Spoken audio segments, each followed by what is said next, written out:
After talking about lowering costs over and over again on the campaign trail, Donald Trump is finally taking action to shore up the economy. In Argentina? That's right. Yesterday, former hedge fund manager and now Treasury Secretary Scott Bessent finalized a deal to bail out Argentina's economy to the tune of $20 billion, all while American families and farmers continue to bear the brunt of his disastrous economic policy.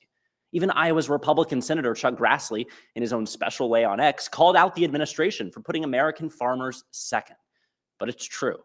In retaliation for Trump's reckless trade war, China has completely stopped buying American soybeans, shutting out domestic farmers from their biggest market. And as one Kansas farmer explains, I don't know what can be done to salvage the relationship. The way I'm looking at things, 1 or 2 years from now, we're going to be at the bottom. These are farmers who rely on China for 80 to 90% of exports, and Trump is just completely hanging them out to dry. Here's a farmer in Ohio explaining how Trump's trade war has skyrocketed the prices of the supplies he relies on just to do his job. When the president runs around and thinks he makes these trade deals or puts reciprocal tariffs on somebody, it's directly hurting me because that costs me more money. The proof is right here. Our farmers deserve better than this chaos. They certainly deserve better than a government that puts Argentina first and America second. I'm Curtis Bradley Brown, director of DNC Studios, and your host for today. It's Friday, September 26th, and this is the Democrats' Daily Blueprint.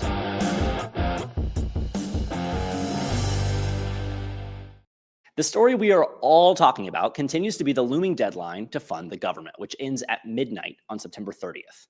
And to recap, Republicans own this shutdown. Full stop. For months, they've refused to extend tax cuts that help middle-class Americans afford health care. Instead, with their budget bill, they showered rich billionaires with tax giveaways and cut Medicaid by over $1 trillion. They clearly could have cut taxes for the middle class. They just chose to prioritize their wealthy donors and not the millions of Americans whose healthcare costs are going through the roof. Next year, 22 million Americans who buy their health care through the Affordable Care Act are going to see their health insurance go up by an average of 75%.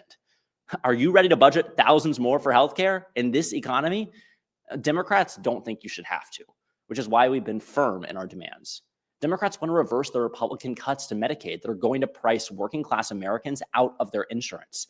And Democrats want to lower the cost of healthcare by extending the middle class tax credits that Democrats first enacted in 2021. And we want to save your healthcare so that no one who gets sick is forced to go broke.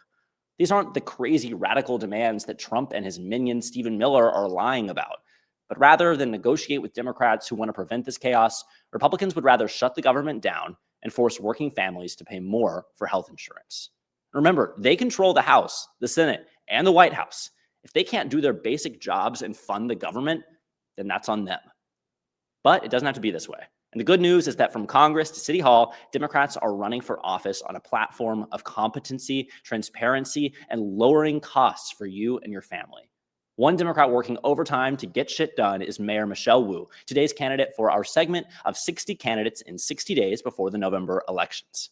Since being sworn into office, Mayor Wu has been working to make Boston a home for everyone.